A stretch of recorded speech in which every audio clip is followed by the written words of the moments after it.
Keduanya berkata, hiya muhajirah nabiyyin yakhruju min hadzal haram, min hayyil haram. Ini adalah tempat hijrahnya Nabi yang akan muncul dari arah haram. Dua pendeta ini tahu bahwa akan datang seorang Nabi dari haram dan hijrahnya nanti ke Madinah.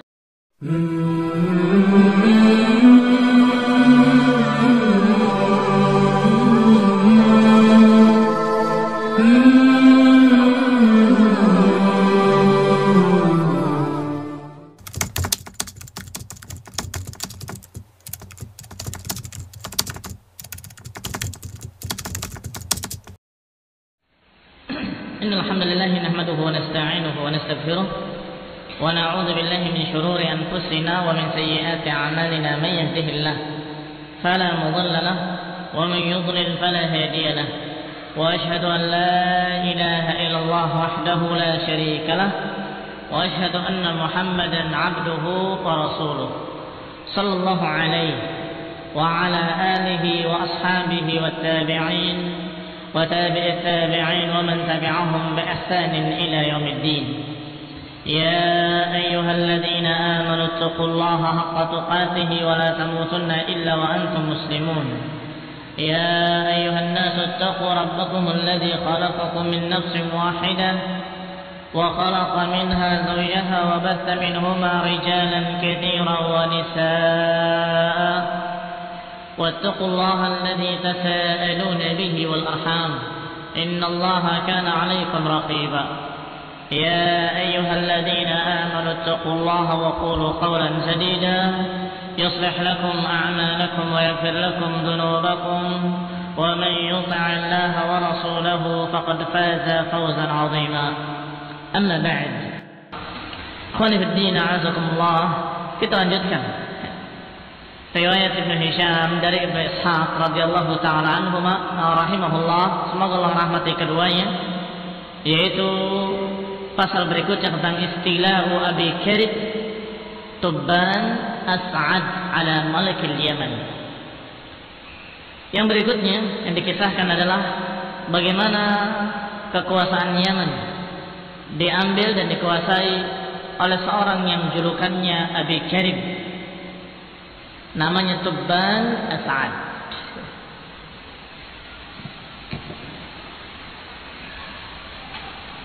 Dan juga yang akan dikisahkan hari ini adalah perang Yathrib. Yathrib adalah nama lain dari Madinah. Nama lain dari negeri Madinah adalah Yathrib. Qala rahimahullah, falamma halaka Rabi'ah ibn Nasr raja'a mulkul Yaman kulluhu ila Hasan ibn Tubban As'ad.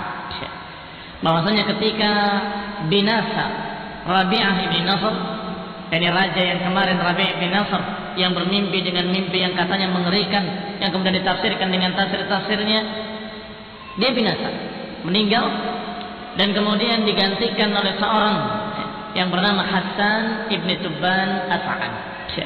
Tubban As'ad biasa dipanggil dengan Tubba, panggil dengan Tubba, yani Tubban As'ad.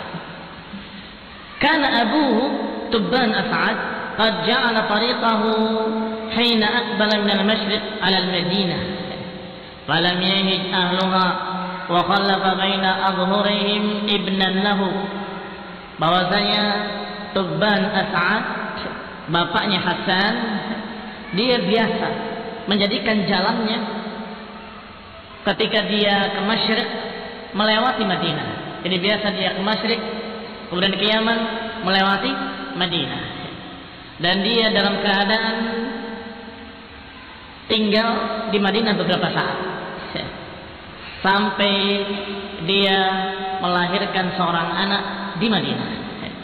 Dan kemudian ditinggal ke Yaman, kembali ke Yaman. Wa khalafa baina adhurihim ibnan lahu faqutila ghailatan. Ternyata anaknya dia, anaknya Tubban As'ad di Madinah dibunuh dengan kezaliman. Faqadimaha maratan ukhra, maka setelah dia sampai ke Yaman kembali lagi ke Madinah.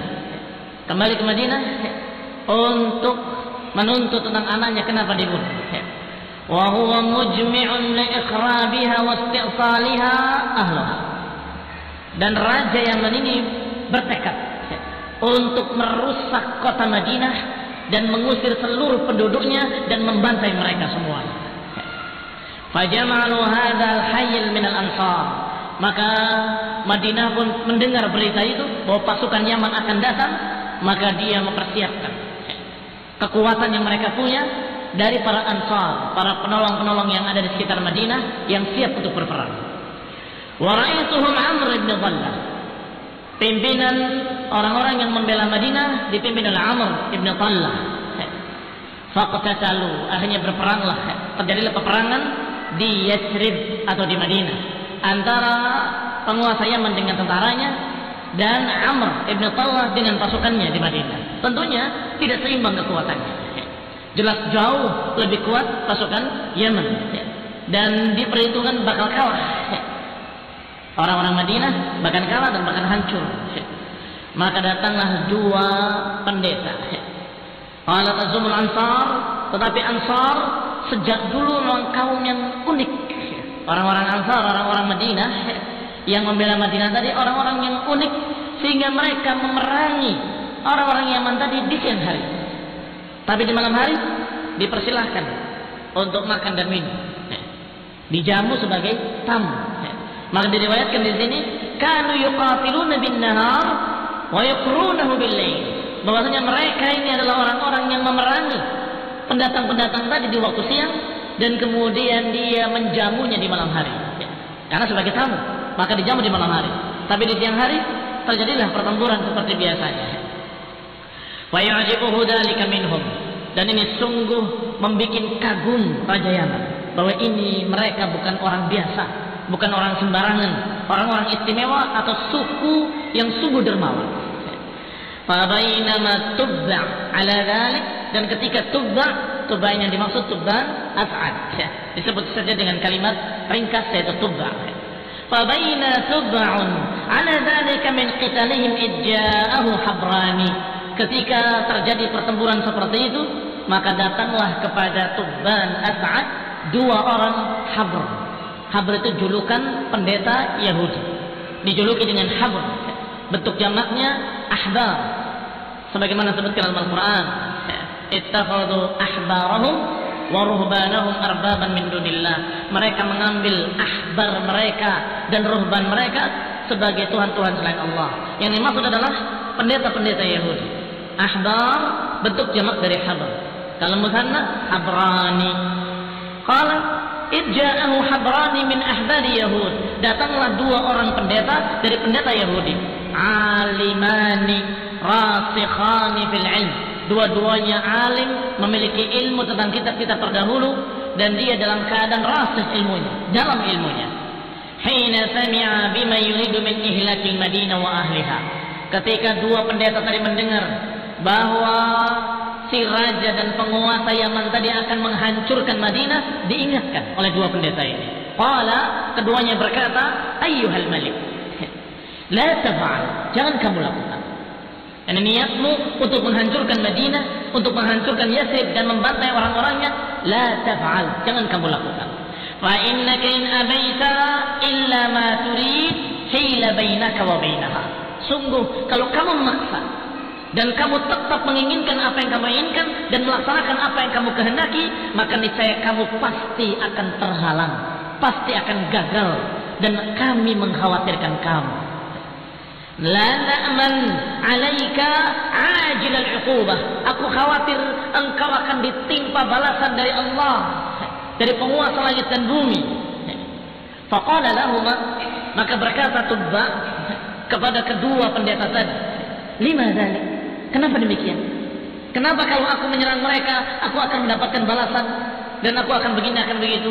Qala, keduanya berkata, hiya muhajira nabiyyin yakhruju min hadzal haram, min hayyil haram. Ini adalah tempat hijrahnya nabi yang akan muncul dari arah haram. Dua pendeta ini tahu bahwa akan datang seorang nabi dari haram dan hijrahnya nanti ke Madinah.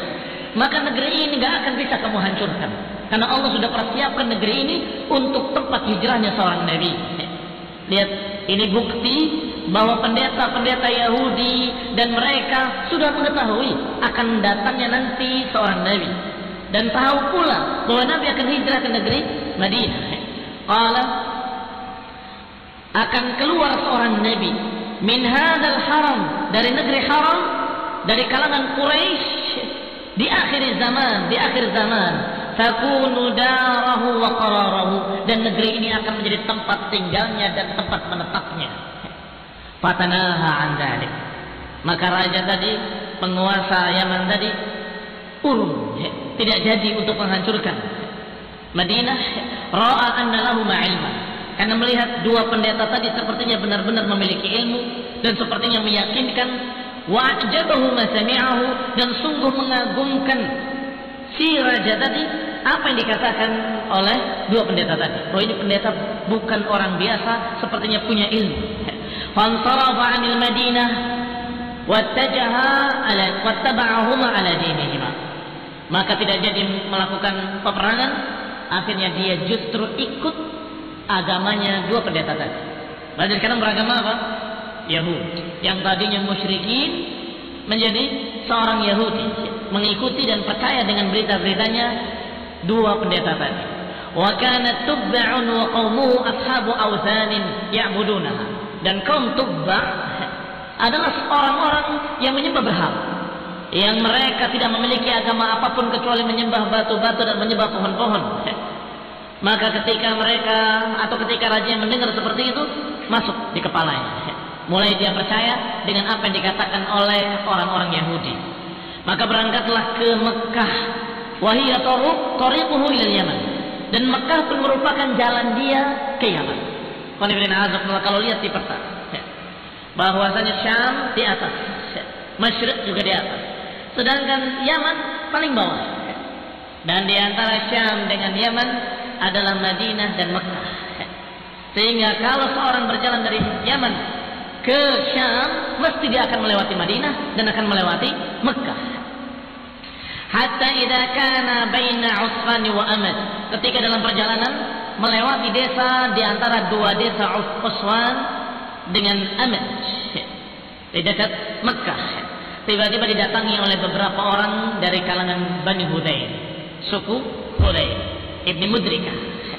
Mereka berkata, ayyuhal malik, wahai tuan raja, sesungguhnya kami ingin menunjukkan kepada kamu perbendaharaan harta yang sangat banyak, yang aghfalathul muluk, yang dilalaikan oleh sekian para raja-raja. Fihi lu'lu' wal zabarjad wal yaqut wal dhahab wal fiddah, di dalamnya ada mutiara-mutiara, batu permata, emas, perak, di dalamnya semuanya. Dan para raja-raja yang lain, aghfalathu, mereka melalaikan tempat tersebut. Aku ingatkan engkau tentang perbendaharaan itu agar engkau yang mengambilnya. Kalau bala, tentu kami ingin mengambil perbendaharaan itu. Di mana? Maka kata suku tadi, kata orang-orang Hudayl, baitun di Makkah, satu rumah di Makkah yang diibadahi oleh penduduk Makkah. Yusalluna indahu, mereka salat di sana, mereka menghadap kepadanya, mereka tawaf di sekitarnya. Apa yang dimaksud?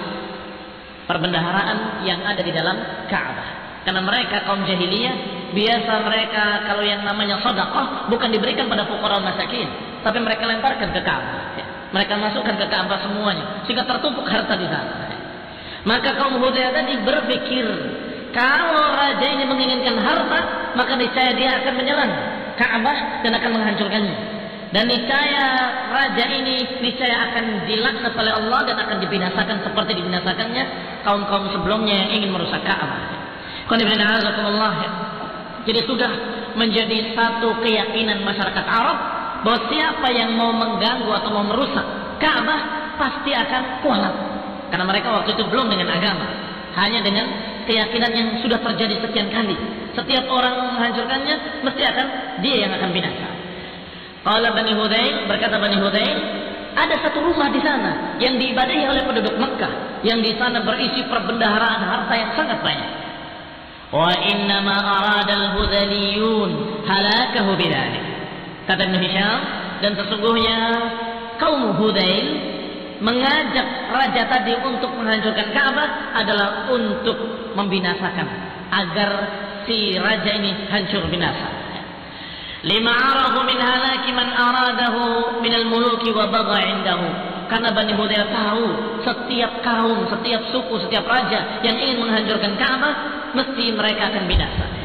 Falamma ajma'a lahu qalu, maka ketika sudah sepakat ingin mengambil perbendaharaan di Ka'bah, ini rencananya Raja Yaman, tiba-tiba dia ingat dua pendeta yang telah mengajarinya ilmu.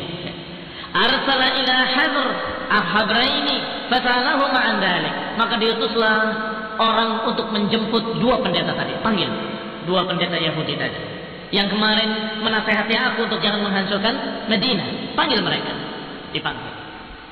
Setelah dipanggil ditanyakan. Katanya satu kelompok, satu orang atau beberapa kelompok menyatakan bahwa ada bendahara seperti ini, seperti itu. Dijawab oleh dua pendeta tadi. Qala lahu ma arada al-qawmu illa halakaka wa halaka junduk wa halaka jundik. Sungguh mereka tidak memaksudkan kecuali membinasakan engkau wahai Tuan Raja, dan membinasakan pasukanmu semuanya. Karena ma na'lam baitan lillahi ta'ala ittakhadahu fil ardi li nafsihi ghairahu, karena kami tidak pernah mengetahui ada satu rumah yang Allah Subhanahu wa taala jadikan untuk dirinya di muka bumi ini kecuali Baitullah Al-Haram, Ka'bah itu. Wala in fa'alta ma da'u, kalau engkau melakukan apa yang mereka ajak, niscaya engkau akan binasa. La tahlakanna wa la yahlakanna man ma'aka jami'an, akan hancur engkau dan akan hancur pula orang-orang yang bersamamu seluruhnya. Qalu famada, kalau gitu mada ta'mur, kalau gitu apa yang kau perintahkan kepada? Ini apa yang kau nasihatkan kepadaku, kata raja tadi. Qala, berkata keduanya, berkata dua pendeta tadi kepada rajanya, idza tasna idza qadimta ilaih tasna indahu ma sana'a ahluh. Kalau kamu datang ke haram, lakukanlah seperti apa yang dilakukan oleh penduduknya. Yang disuruh untuk beribadah seperti penduduk Makkah. Tatufu bihi wa tu'azzimuhu wa tukarrimuhu wa tahlik ra'saka indahu. Engkau bertawaf mengelilinginya, engkau menghormatinya, mengagungkannya, dan engkau mencukur rambutmu di sisinya. Wa tadillu lahu hatta takhruj min indih, dan hendaklah engkau merendah di hadapannya sampai engkau keluar dari daerah haram. Maka dikatakan oleh Tuan Raja tadi, fama yamna'ukuma antuma min dzalik. Kalau begitu apa yang menghalangi kamu berdua? Kenapa kamu berdua tidak melakukan seperti apa yang mereka lakukan? Yang jeli Tuan Raja ini nyuruh raja untuk melakukan apa yang dilakukan oleh mereka musyrikin, tetapi dia sendiri tidak melakukan. Maka ditanya, fama mana'akum min dzalik, kalau begitu apa yang menghalangi kamu berdua untuk melakukan yang seperti itu? Qala ama wallahi, sungguh demi Allah, innahu la baitu abina Ibrahim, memang rumah tersebut adalah rumah yang dibangun oleh nabi kami, Nabi Ibrahim dan Ismail. Wa innahu lakama akhbarna, dan sungguh rumah itu betul-betul rumah yang suci, yang mulia, seperti yang kami habarkan kepadamu. Kami tidak dusta. Tetapi penduduknya adalah orang yang menghalangi kami dari Ka'bah. Dihalangi dengan apa? Bainana bainahu bil awthan. Hala bainana wa bainal Ka'bah bil awthan. Mereka menghalangi kami dari Ka'bah itu dengan berhala-berhala di sekitarnya, yang jumlahnya sekian ratus. Ada 360 berhala. Nasabuha haulaha, mereka pasang di sekitarnya. Wabiddima, dan mereka tumpahkan darah di sekitarnya. Mereka kalau berkurban, mereka memancarkan darahnya di patung-patung tersebut, sehingga Ka'bah itu di sekelilingnya kotor dengan najis, dengan darah, dengan daman masfuhan, dengan berhala-berhala, sehingga kotornya hissan wa ma'nawiyan. Hissi karena ada najis, daman masfuhan, sedangkan maknawi karena ada kesyirikan, berhala-berhala. Maka itulah yang menghalangi kami untuk tidak memuliakan tempat tersebut. Wa hum najasun ahlu syirik, mereka adalah orang-orang yang najis, orang-orang yang musyrik. Kalau kita tanya lagi, kenapa dua pendeta tadi tidak membersihkannya? Jawabannya, Karena pendeta tadi tidak memiliki kekuasaan apapun, tidak memiliki kemampuan, nggak memiliki kekuasaan, bukan raja. Tetapi yang diajak bicara ini siapa? Raja Yaman, raja yang ketika itu paling kuat. Sehingga ketika dia mendengar seperti itu, maka dia menerima ilmu yang diajarkan oleh dua pendeta tadi. Fa'arafa nushahuma wa sidqa hadithima. Maka dia mengetahui bahwa berita ini berita hak. Faqarraba an-nafar min Hudayl faqata'a aydiyahu. Maka dipanggil semua orang-orang Hudayl yang kemarin mengajarkan untuk mengambil harta dari haram, dari Ka'bah, dipanggil semuanya dan dipotong kaki mereka dan tangan mereka bersilang. Dibunuh semuanya. Kemudian berangkat ke Mekah. Fatafa bil baiti wa nahara indahu. Mulai dia tawaf mengelilingi Ka'bah dan kemudian dia menyembelih wa halaqa ra'sahu dan mencukur rambutnya wa aqama bi Makkah 6 ayyam. Kemudian tinggal di Mekah 6 hari. Yanhar biha lin-nasi wa yut'im ahlaha. Memberi makan manusia, memberi minum manusia, wa yusqihim al-'asal, bahkan membagikan madu pada mereka. Ini raja yang datang, sehingga dia dalam keadaan memiliki semua itu. Sampai raja ini bermimpi. Siapa nama rajanya? Tubban As'ad atau Tubba. Sampai bermimpi. Annahu yaksu al-Ka'bah. Mimpi dia memberi tirai di Ka'bah. Maka dia pun betul-betul mempraktekkan apa yang dimimpikannya. Dia beri tirai di Ka'bah itu dengan khafaf, dengan kain yang tebal yang kasar. Thumma ura an yaksu ahsan min dhalik. Ternyata mimpi kembali. Mimpi kalau dia memasang tirai yang lebih bagus dari tirai yang kemarin.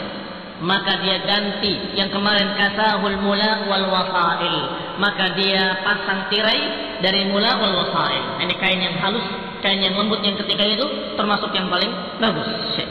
Dan dikatakan kana Tubba fima yaz'umun awwal man kasal bait. Mereka menganggap bahwa mereka lah orang pertama yang memberikan tirai Ka'bah. Orang yang pertama memberikan tirai di Ka'bah. Wa awsa bihi wulatahu min Jurhum, dan memerintahkan wali-walinya, memerintahkan anak buahnya untuk melanjutkan. Kalau rusak ganti kembali dengan tirai yang baru dan terus begitu.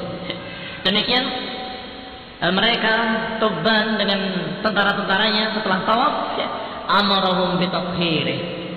Perintah untuk membersihkan Ka'bah. Dibersihkan dari darah-darah yang memancar di sana atau dari najis-najis yang ada di sana. Wa an la yuqarribuhu daman wala maitan wala mi'lah. Dilarang mendekatkan kepadanya darah dan juga bangkai-bangkai, dan dilarang untuk membuang ke sana kain-kain haid, kain yang dipakai untuk membersihkan najis perempuan. Wa ja'ala lahu baban wa miftahan. Kemudian dibikin pintu dan dibikin kunci pada pintunya, sehingga tidak ada orang yang bisa mengambil perbendaharaan yang ada di dalamnya. Dikunci pintu dan kunci dipegang. Demikian yang dilakukan oleh raja tadi. Dan mereka tidak bisa berbuat apa-apa. Musyrikin tidak bisa berbuat apa-apa karena takut terhadap raja yang memiliki sekian banyak tentara yang kuat. Thumma kharaja minha mutawajjihan ila al-Yaman. Baru setelah itu dia kembali bersama pasukannya ke Yaman. Wa man ma'ahu min junudih, dibawa serta tentaranya. Wa ma'ahu habran, dan dua pendetanya dibawa ke Yaman. Ini Yahudiyah pertama datang ke Yaman dari dua orang ini dengan sebab Tubban As'ad. Hatta idza dakhala al-Yaman da'a qaumuhu ila ad-dukhuli fi ma dakhala fi. Setelah sampai ke Yaman, maka semua orang di Yaman diajarkan untuk masuk agama Yahudi. Fa abaw alaihi, sampai mereka menolak. Dipaksa, mereka juga menolak, sampai terjadilah pembicaraan dan ketegangan di antara aparat negara sendiri, apalagi di antara rakyatnya. Semuanya menolak. Sampai diputuskan satu keputusan. Karena lahum narun tahkum. Mereka punya api, yang api ini dijadikan sebagai hakim. Jahiliyah, zaman jahiliyah. Kata mereka, tidak bisa. Kami nggak akan masuk ke dalam agama Yahudi dan kami nggak akan menerima ajaran tersebut sampai diputuskan oleh api. maka mereka pun berkumpul di tempat api tersebut. Kanat lahum narun tahkumu bainahum fima yakhtalifuna fi. Mereka punya api yang terus dinyalakan dan tidak pernah padam, dalam keadaan mereka menghukumi setiap orang yang bertikai dengan api tersebut. Ta'kulul zalim wa la tadurrul madlum. Katanya, wallahu alam, api tersebut membakar orang zalim tapi tidak membakar orang yang madlum. Jadi kalau orang yang terdolimi tidak terkena, tidak terbakar. Tapi kalau orang yang zalim terbakar. Katanya, wallahu ta'ala a'lam. Fa kharaja qaumuhu bi awzanihim wa ma yataqarrabuna fi dinihim wa kharaja al-habra. Maka tokoh-tokoh mereka kaum musyrikin membawa berhala-berhala mereka. Sedangkan dua pendeta tadi membawa kitab suci mereka. Kemudian datang ke api tersebut. Disuruh pertama kali para tokoh-tokoh musyrikin dengan berhala mendekat ke api tersebut. Ketika mereka mendekat ke api tersebut, api mulai menyambar. Maka mereka mundur. Maka kata pengikutnya, sabar, kamu harus istiqomah, harus sabar. Maka mereka memaksakan diri sabar dalam api tersebut, mendekat, dan mulai lidah api membakar mereka. Sampai terbakar berhala-berhala mereka dan terbakar pula orang-orang tersebut. Yang kedua, dua pendeta tadi disuruh mendekat ke api tersebut dengan kitabnya. Maka mendekatlah pendeta tadi ke api tersebut. Pada marahum, mulai api menjilat. Maka pendeta tadi berkeringat di keningnya, butiran-butiran keringat, tetapi api tidak membakarnya. Qala faqaraja al-habran wa man hamala dhalika min rijali himyar wa kharaja al-habran bi masahifihima fi a'naqihima. Mereka letakkan mushafnya di kepala mereka. Ta'arraqa jibahuhum. Mereka berkeringat di kening-kening mereka. Lam tadurruhum. Tidak menjelekkan mereka, tidak merugikan mereka kecuali keringat. Fa asfaqat 'inda dhalika himyar 'ala dinih. Maka seluruh penduduk Himyar satu daerah di Yaman,